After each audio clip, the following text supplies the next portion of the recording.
একটি কথা বলি, গীবত করা হয় না। আমার সাথে যখন উনি পরাজয় বরণ করলো, ওনার গ্রামের লোক কেন আমাকে ভোট দিল, এই অপরাধে উনি 20টি বাড়ি ভাঙচুর করল। উনি 9 জন মানুষকে চাপাতিতে এমনভাবে কোপালো, মুমূর্ষু অবস্থায় মেডিকেলে ভর্তি করালো। 2 জনকে ঢাকা পঙ্গুতে রিপোর্ট করা হলো। তাদের অপরাধ ছিল শুধু আমাকে ভোট দিয়েছে। উনি 11 জন ব্যবসায়ীকে দোকানপাট ভাঙচুর করলো, লুটতারাজ করলো। মিস্টার সান্নু সাহেব, আপনি সন্ত্রাসী না, আপনি দুধে ধোয়া তুলসী পাতা। আপনি যে 20টি বাড়ি ভাঙচুর করেছিলেন, মানুষের মাথা গোজার ঠাইকে নষ্ট করে দিয়েছিলেন, আমি শাইন সেই 20টি বাড়ি আমি তৈরি করে দিয়েছি, তাদেরকে মাথা গোজার ঠাই করে দিয়েছি। আপনি যে 9 জন লোককে রক্তাক্ত করে মৃত্যুর মুখে ঠেলে দিয়েছেন মেডিকেলে, আমি তাদের চিকিৎসা সেবা দিয়ে, ঢাকা পঙ্গুতে চিকিৎসা সেবা দিয়ে সেই মানুষকে সুস্থ করে স্বাভাবিক জীবনে ফিরে দিয়েছি। আপনি যে ব্যবসায়ীদেরকে ব্যবসাকে লুণ্ঠন করেছিলেন, সেই লুটপাট করেছেন, সেই ব্যবসাগুলোকে অগ্নিসংযোগ করেছিলেন, আমি সেই ব্যবসায়ীদেরকে নগদ টাকা দিয়ে, তাদেরকে আমার পুঁজি হাতে ধরে দিয়ে আমি তাদেরকে স্বাবলম্বী হওয়ার সুযোগ করে দিয়েছি। আর আপনি বলেন আমি সন্ত্রাসী, আর আপনার হলো দুধে ধোয়া তুলসী পাতা। আপনি এই সাজানোর বাসীকে কি বোঝাতে চাচ্ছেন? আপনি 5টি বছর চেয়ারম্যান ছিলেন, আপনি মানুষের কাছে বলবেন আপনি কি কি করেছেন, ভবিষ্যতে কি কি করবেন। আপনি উঠেই 22 মিনিট বক্তব্য দিয়েছেন, 17 মিনিট আমার বিরুদ্ধে মিথ্যাচার করেছেন। আমার পারিবারিক দাম্পত্য যেমন বাবা মা ভাই বোন সকলকে নিয়ে আপনি এমন কুরুচিপূর্ণ কথা উপস্থাপন করেছেন। আমি চ্যালেঞ্জ করলাম আপনাদের সামনে, এখানে অনেক সুশীল সমাজ মানুষ আছে, আমি চ্যালেঞ্জ করে বলে গেলাম, আমি শাইন যদি আমার রাজনীতির জীবনে কারোর সাথে প্রতারণা করে থাকি, সেই একটা লোক যদি আমার কাছে আসতে পারে, দেখাতে পারে, তাহলে আমি রাজনীতি করবো না, এখান থেকে আমি সরে যাব। আমার রাজনীতির জীবনে কখনো কোনো সময় কোনো মানুষের সাথে আমি প্রতারণা করি নাই, কোনো আমি ধান্দাবাজি করি নাই।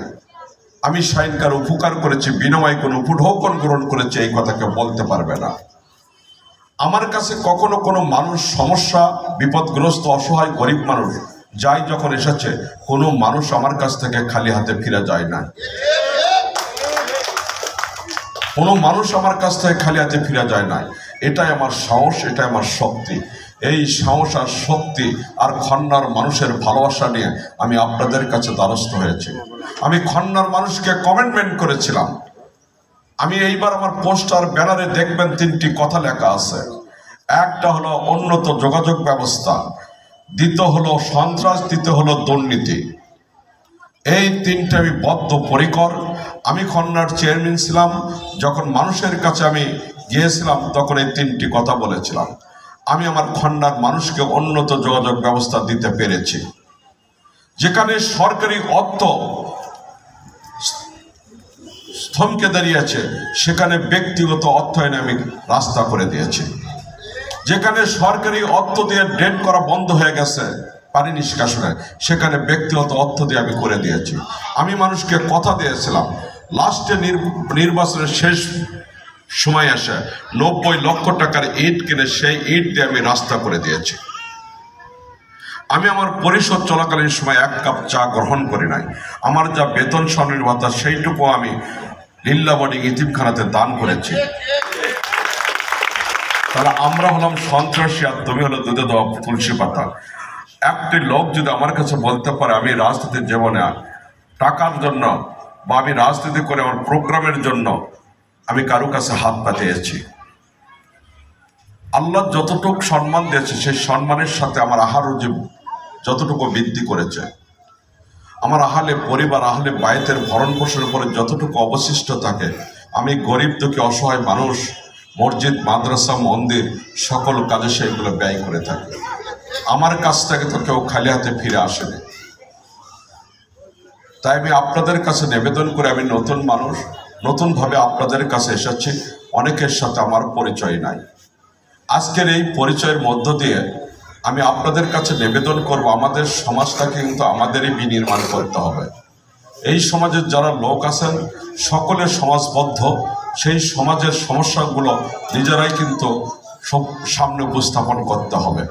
আমি মনে করি আমার সমাজের অনেক গরিব অসহায় মানুষ আছে যারা দারিদ্রতার কারণে, অর্থের কারণে, যারা কঠিন রোগে মৃত্যুর সাথে পাঞ্জা লড়ছে, সেই মানুষগুলোকে খুঁজে বের করে সমাজের সামনে উপস্থাপন করবেন।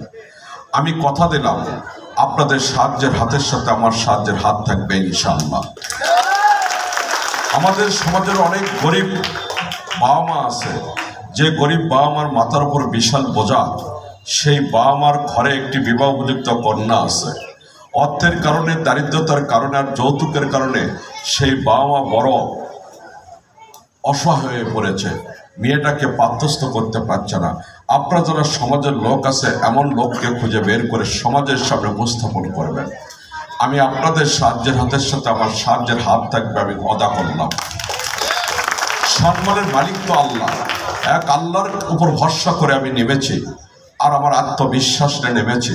আমি কখনো কোনো সময় মানুষ আমার থেকে এতটুকু কষ্ট পেয়েছে সেই কাজ আমি কখনো করি নাই, কোনো মানুষ আমার থেকে কোনো দুঃখ পেয়েছে সেই কাজ আমি কখনো করি নাই। সন্ত্রাস তো বড় কথা।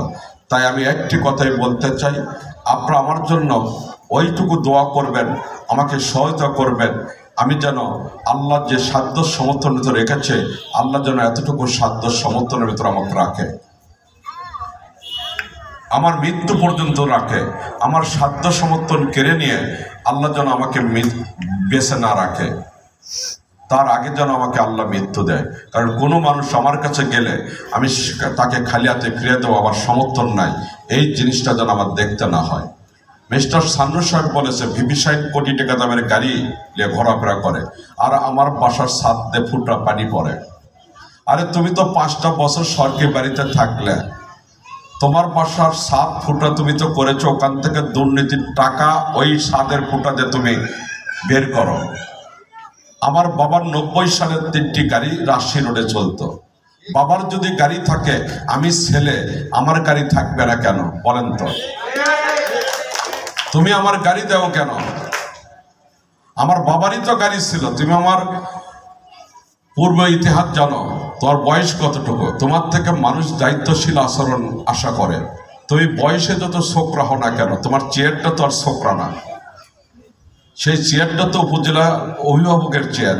সেই চেয়ারের থেকে যে বসে, তার থেকে মানুষ তো কিছু না কিছু প্রত্যাশা করে, দায়িত্বশীল আচরণ প্রত্যাশা করে। আপনি দায়িত্বশীল আচরণ করবেন, এটাই তো মানুষের কাছে প্রত্যাশা।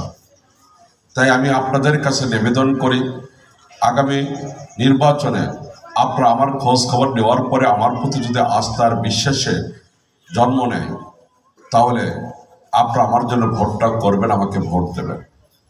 আমি এমন কোনো ওয়াদা করেছি না যে আমাকে ভোট দিলে সোনার সোহাগায় আপনারা থাকবেন, আমাকে ভোট দিলে আপনাদের এলাকা ঝকঝকা চকচকা হবে, এমন কোনো কথা আমি বলি না। আল্লাহ কতটুকু করার তৌফিক দেবে সেটা আমি জানি না।